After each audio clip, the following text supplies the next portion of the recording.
Hey everybody.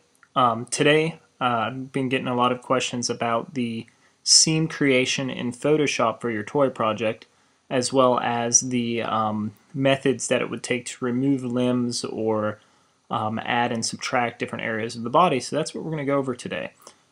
Basically our final goal is we want to remove parts of the body like I've done here, and as well as add seams or perhaps different parts of the body to add and remove down here on the arm and here on the neck. So let's start with the seams right here on the neck. For this method, we're going to go ahead and use stroke via path. Stroke via path is a way to use the pen tool and associate it with your brush tool. And what we're going to need is, I'm going to turn off these layers here, is to create a new layer, and we're going to call this neck stroke. Okay. Once we have that, we're going to zoom into a specific area. In our case, we're going to zoom into the neck, and I'm going to get my pen tool. And when I'm in my pen tool, I want to make sure of one thing. I want to make sure that my pen tool is set to path only. If I have it on any of these other settings, we're going to actually get a color fill, and that's going to look a little messy. Then what I'm going to do is follow the contour of the neck. You can see here these are a little more than just straight lines, these are slightly curved. So what I'm going to do is exactly that. I'm going to click on the edge, and I really only need 2 points at this place, and I'm going to stretch it out. I'm holding down my left mouse button and just slightly stretching. Once I have a nice path, I need to find my paths menu. If you guys can't find your paths menu, what you will need to do is go to Window and Path. Okay, there it is right there, so no worries. And when you've drawn that out, you'll notice you get a work path. Now that work path can be converted into a fill, it can be converted into a stroke, a selection. You can make a path from a selection, which is kind of cool. So if you use your lasso tool, you can turn it into a path. Very, very cool stuff down here. What we're going to do is first have to set up our brush. So important thing here is make an empty layer, make sure you're highlighting on it before you do that. Go to your brush, and we don't want our stroke to be that big and that soft. That just looks ridiculous. So what I'm going to do is make my brush very hard. See, very hard brush. And I'm going to turn down my size of my brush very, very tiny to the size I want this stroke to be. And I'm going to use my bracket key here, and not effectively, there we go. And that looks about right. Okay, I have mine set to 2. Make sure your opacity and your fill they are at 100%, I should say, and go from there. Okay, once you have this and your path selected, go ahead and select this button here, Stroke Path with Brush. And when you do that, it will draw. Another way to do that is right-click and say Stroke Path, and this way you can actually simulate pressure. You'll just have to select the tool that you want, for instance, the brush. And if you have a tablet settings for your brush for pressure sensitivity, it will actually do that. For our sake, just hitting this button down here is fine. Once you've created that line, you're done. You can delete that path. You'll notice what you have is a nice round neck shape, which should be on that neck stroke layer. So now that we have that, let's zoom in a little further. What you want to make sure is to do is this. You notice how my neck stroke does not connect exactly to the neck? Hit Command T and nudge it over. We want to make sure that it goes right to the edge, because that's going to add to the believability. Now we're going to need 2 copies of our neck stroke. The first one, and it's going to be lighter than the second one. So we're going to make neck stroke, and we're going to call one dark. So neck dark, and we'll call this one neck light. Okay, and I'm going to move the neck light actually above the neck dark here. All right, now you can see one major thing here are they're both just black strokes. What I like to do is use my FX modes or my layer styles, and I'm going to go down and go to, if you can't see it on my list here, but go down to color overlay in your layer styles. And I'm going to go ahead and, which one did I just select? My neck light, I believe. And I'm going to select some colors. So I'm going to use my eyedropper tool and select one, hit OK. So my neck light should be relatively the same color as my skin itself. You'll have to do some dodge and burning here, but this gets you close. And I'm going to pull up this so you guys can see where I went. FX, color overlay for neck dark. I'm going to find a area that is darker. For instance, the shadow of this mannequin's neck actually works rather well. So I'm going to make sure I have that. Hit OK. Alright, now here's the trick. It's very simple. Activate your Move tool, or hit V as in Victor on your keyboard, and hit the up and down arrow on either your light or your dark settings. Now watch, I'm going to highlight my dark and I'm going to just hit the down arrow on my keyboard. And what that will do is give you the illusion of depth. And I'm only hitting it twice here, but you can see gives the illusion of it being indented. And that's a really nice technique. Okay. And what you can do here is even go back and change your color. If you want to, make it a little lighter, a little darker, you're obviously welcome to do that. Now what I tend to do is once I have it drawn out, get my simple dodge and burn. Destructive is fine. Obviously not that big of a brush. And I go in and kind of push those back a little bit, and that tends to help. And you can change it from your shadows to your midtones, all sorts of stuff. So pretty cool stuff.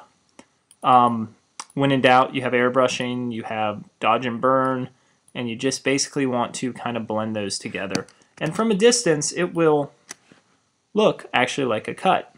Now you can flip these too. You can have the dark on the outside and the light on the inside. That's totally fine. You can see that one kind of gives it a little more dimension there. Totally up to you on which way you choose. For our sake, this one actually works better. I put the dark up top, so kind of cool. Alright, so that's how you would make that. Now, how will I remove the middle of the body? So let's put these in neck and arm. For the middle of the body, what I'm going to do is use my selection tools. So I'm going to go ahead and grab my elliptical marquee tool, and I'm going to simply draw out kind of a cigar shape. Very thin cigar shape. I'm trying to deal with perspective, and you want to remember the scale of that shape. Now that I have that, what I need to do is create a new layer, and I just need to fill that with a color. And right now I'm going to just go ahead and hit Command Delete or Command or Option Delete to edit it with the color.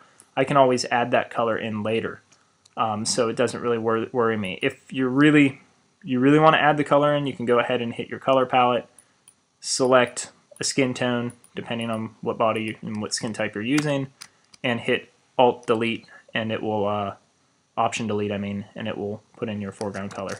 Okay, once I have that, what I do is hit Command T, and I tend to tilt it a little bit. This just kind of makes it a little more unique. I also want to make sure, obviously, that they're touching the edges, like I mentioned to you guys before, and we'll just call this one top. And then we're going to do the same thing. Now, I don't duplicate this. It's just a force of habit. I like to redraw it. So what I'm going to do down here is the same thing.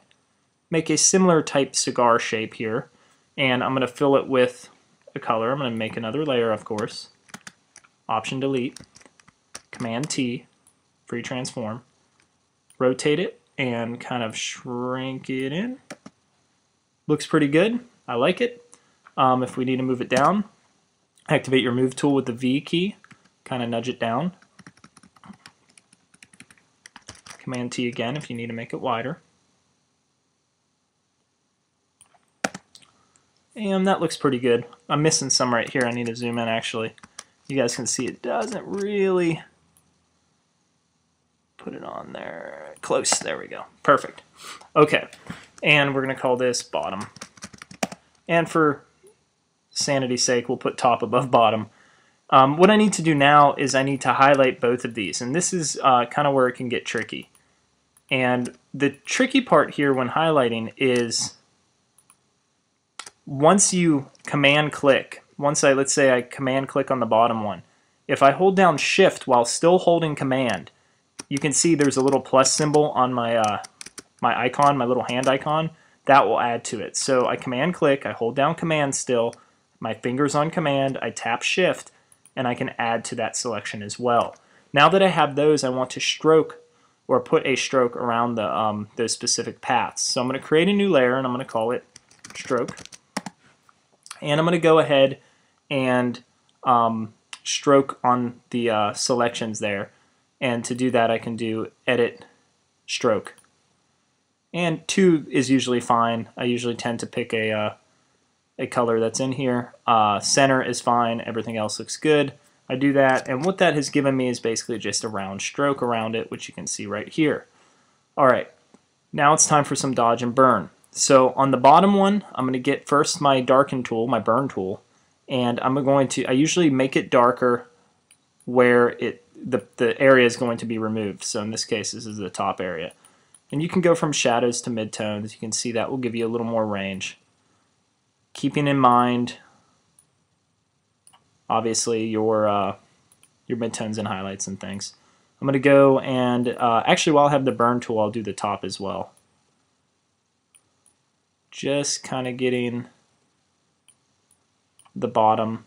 Again, I like to do shadows as well. It gives me a little more color information there, and I may go back down here and do this.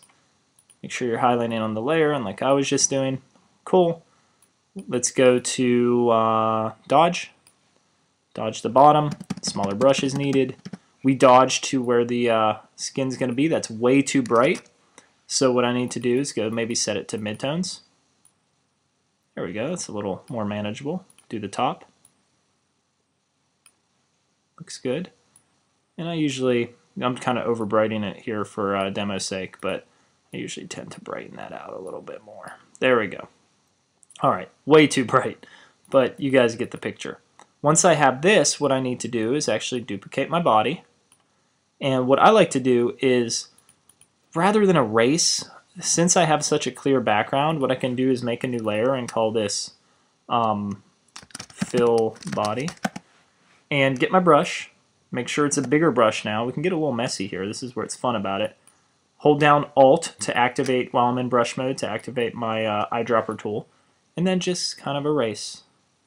And if your layers are in the right order, what you'll notice is you really don't have to be terribly careful. You can just kind of erase them out. Now, I do tend to use softer brushes more, so I will go in here and start to clean this up. I got to be careful there. But overall, you can get away with a very quick, kind of a wham bam, thank you ma'am, of erasing and just painting in. Be careful you get all the little spots on the sides, all the shadows. Don't get too deep underneath it. And there you go. And obviously, like I said, it's too bright, but you know, I'd still have some blending work to do here, maybe lowering the opacity like I mentioned to you guys, and just kind of painting away to kind of give it some soft blending. And there you go. That is how you make a neck seam as well as a body seam. So there you go. Hope you guys enjoy and utilize this for your toy project.